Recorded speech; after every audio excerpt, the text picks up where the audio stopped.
कहानी का शीर्षक है बहू चाहिए पापा की परी नहीं। रविवार का दिन था। आज सचिन और सुजय दोनों को ही छुट्टी थी। दोनों अभी अभी हॉल की सफाई कर वही सोफे पर पसर गए थे। घर में ले देकर 3 जीव ही तो रहते थे, सचिन, उसकी पत्नी संध्या और शादी लायक बेटा सुजय जो गवर्नमेंट जॉब में था। एक बेटी भी है, खनक, जिसकी 4 महीने पहले शादी हो चुकी है।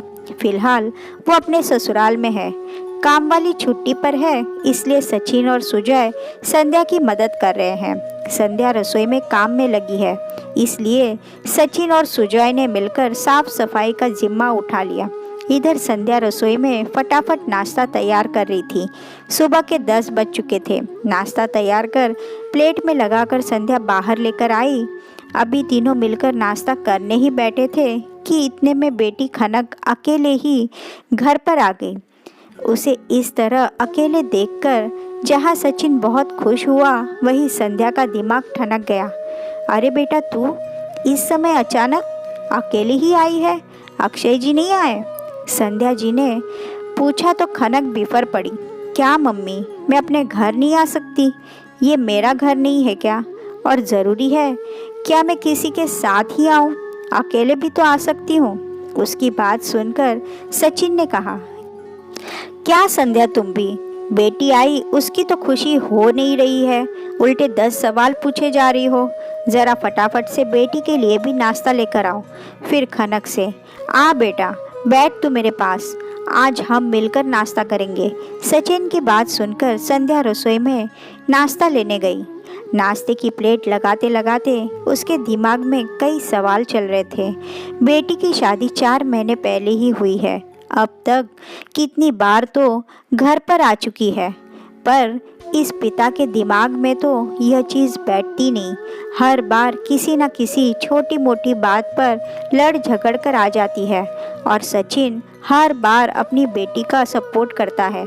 सचिन शुरू से ही खनक और सुजय में से खनक को बहुत ज़्यादा चाहता था और खनक वो तो बिल्कुल पापा की परी बनी बैठी है। जिस चीज़ के लिए कह दे, सचिन उसकी हर इच्छा पूरी करता। एक बार सुजय के लिए कोई चीज़ आए ना आए, लेकिन खनक के लिए तो कैसे भी करके आएगी ज़रूर। माना कि सचिन अपनी बेटी से बहुत प्यार करता है, लेकिन इसका मतलब ये थोड़ी ना है कि उसके गलत में भी उसका साथ दे। जब शादी होकर ससुराल गई थी तो उसके ठीक 7 दिन बाद ही नाराज़ होकर आ गई थी और बहाना क्या बनाया था कि दहेज में दिया सोफ़ा इन लोगों ने मेरे कमरे में नहीं रखा। और सचिन इतने महान पिता कि अपनी ही बेटी के पक्ष में जाकर उसके ससुराल वालों से लड़ने को तैयार हो गए। इतना भी दिमाग नहीं लगाया कि खनक के कमरे में जगह बची कहाँ है। कोई और होता तो रिश्ता तो इतनी छोटी सी बात पर ही टूटने की बात आ जाती। वो तो खनक के ससुराल वाले इतने अच्छे थे कि उन लोगों ने खनक का कमरा ही बदल दिया, जिसमें जगह भी अच्छी थी और सोफ़े उसमें रखने में आ गए। कितनी शर्मिंदगी हुई थी संध्या को कि खनक ने अपनी नई नई शादी में छोटी सी बात के लिए बतंगड़ बना दिया। हर बार कोई ना कोई बहाना करके घर आ जाती। कभी कहती कि घर का सारा काम मुझसे करवाते हैं, तो कभी कहती घर में नौकर नहीं है। कभी कहती कि वीकेंड पर अक्षय घुमाने नहीं लेकर जाता, तो कभी कहती कि मेरे कमरे में टीवी नहीं लगा रखा। कभी कहती कि ननंद पर बेवजह खर्चा करते हैं। कभी क्या बहाना तो कभी क्या बहाना। जब संध्या ने अकेले में अक्षय से बात की तो अक्षय ने कहा, मम्मी जी, मुझसे तो खनक कहती है कि मुझे पापा की याद आ रही है, उनसे मिलना है, इसलिए मैं लेकर आ जाता हूँ। और यहाँ आकर ये इस तरह की बातें करती है। इसे जो भी समस्या है ये हमें सीधा सीधा बोले ना, तो उसका कोई सल्यूशन भी निकले। और सबसे बड़ी बात है कि कोई चीज़ उसके मन मुताबिक नहीं होती तो बस उसी चीज़ का बतंगड़ बना देती है। कुछ समझदारी भी तो दिखाए। बस ये यहाँ आकर बोलती है और पापा जी हमसे लड़ने को तैयार हो जाते हैं। कितनी शर्मिंदगी होती है मम्मी पापा को और मुझे। आखिर मैं भी इकलौता बेटा हूँ, मेरे माता पिता को मुझसे भी तो उम्मीद होगी। इकलौती बहन है, वो भी मुझसे छोटी। अगर अपनी खुशी से उस पर थोड़ा सा खर्च कर देता हूँ तो उसमें बुरा मान जाती है, जबकि बहन तो मुझसे कुछ मांग ही नहीं रही। मेरी शादी के लिए मेरे माता पिता ने कर्जा लिया था, तो क्या उस कर्ज को चुकाने की जिम्मेदारी मेरी नहीं थी? लेकिन वो ये समझती नहीं। तब भी कितनी शर्मिंदगी महसूस हुई थी संध्या को। कई बार खनक को समझाने की कोशिश की, पर वो है कि अपने पापा की शय में समझना नहीं चाहती, और उसके पापा उनके लिए तो अपनी परी का प्यार हटता ही नहीं। सारी दुनिया में बस उन्हें उनकी बेटी ही दीन दुखी नजर आती है, और उसके ससुराल वाले जल्लाद। ऐसे तो उसका घर बसने से रहा, लेकिन हर बार अक्षय साथ होता है, पर आज ये अकेली। जरूर कोई ना कोई बात हुई होगी। सोचते सोचते ही संध्या ने प्लेट लगाई और नाश्ता खनक को देने के बाद वही बैठकर नाश्ता करने लगी। साथ ही साथ बेटी के चेहरे के हाव भाव को पढ़ने की कोशिश करने लगी। लेकिन इतने में खनक बोली, पापा, आपको मेरी फ्रेंड अदिति याद है जो मेरे साथ पढ़ती थी? हाँ हाँ याद है। क्यों, क्या हुआ? उसकी मम्मी का कॉल आया था कल मुझे। वो अदिति के लिए सुजॉय का रिश्ता चाहते हैं। मैंने तो जब से उनसे बात की है तब से मुझे यहाँ आने की लगन लग गई थी।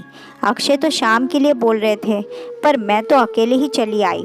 उसकी बात सुनकर संध्या को थोड़ी तसल्ली हुई और मन ही मन खुशी हुई कि हे भगवान, चलो कोई बड़ी बात नहीं है। अरे पर वो तो बहुत अमीर लोग हैं, उन्हें तो एक से बढ़कर एक रिश्ते मिल जाएंगे, फिर वो यहाँ शादी क्यों करना चाहते हैं? संध्या ने थोड़ा शक जताते हुए कहा, क्या मम्मा, आप भी अमीर है तो क्या हुआ? सुजॉय में क्या कमी है? अच्छी खासी गवर्नमेंट जॉब में है। इसके लिए तो एक से बढ़कर एक रिश्ते आएंगे ही ना। अच्छा खासा दहेज देने को तैयार है, और आपको पता है उसके पापा उसकी हर ख्वाहिश पूरी करते हैं। वो जिस चीज़ के लिए कह देती है वो शाम तक उसके हाथों में होती है। उसके पापा ने बिल्कुल उसको परी की तरह पाला है, जैसे मेरे पापा ने मुझे पाला है। खनक अपने पापा के गले में हाथ डालते हुए बोली, मुझे किसी पापा की परी को अपने घर की बहू नहीं बनाना। संध्या जी ने कहा तो सब हैरान हो उनकी तरफ देखने लगे। क्यों मम्मा, इतना अच्छा रिश्ता तो है, क्यों मना कर रहे हो? कोई बेटी के पापा उसे इतना प्यार करते तो इसमें गलत क्या है? खनक ने तुनकते हुए कहा, देख बेटा, प्यार करना अच्छी बात है, पर अंधा प्यार करना गलत है। मुझे ऐसी कोई आफत अपने घर में नहीं लानी जिसके कारण कल को मुझे शर्मिंदा होकर सिर झुकाकर बैठना पड़े। आप कहना क्या चाहती हो? मुझे तेरे सास ससुर और तेरे पति का चेहरा अच्छे से याद है, जब उनके घर में एक पापा अपनी परी के लिए लड़ने के लिए पहुंचते हैं, बिना यह सोचे कि उनकी परी भी गलत है। मुझे तेरी उस ननंद का चेहरा याद है जो उम्र में तुझसे 8 साल छोटी है, स्कूल में पढ़ती है, लेकिन उसका भाई उस पर थोड़ा सा खर्चा कर देता है तो उसकी पत्नी बुरा मानकर अपने मायके आकर बैठ जाती है, और बजाय अपनी परी को ये बात समझाने के उसके पापा उसके पति की हालत टाइट कर देते हैं। मुझे तेरे उस पति का चेहरा बहुत अच्छे से याद है जिसकी पत्नी उसकी पत्नी ना होकर अभी तक अपने पापा की परी बनी हुई है। जब उसके पापा उसके पति को 10 बातें सुना रहे होते हैं तो उसकी पत्नी का थोड़ा सा भी स्वाभिमान नहीं जागता। संध्या की बात सुनकर सचिन बोला, क्या बकवास कर रही हो तुम मेरी बेटी पर बैठे बैठे कटाक्ष कर रही हो। सच हमेशा कटाक्ष ही लगता है। यही बात तो आप हर बार कहते हो अपनी बेटी के ससुराल वालों से।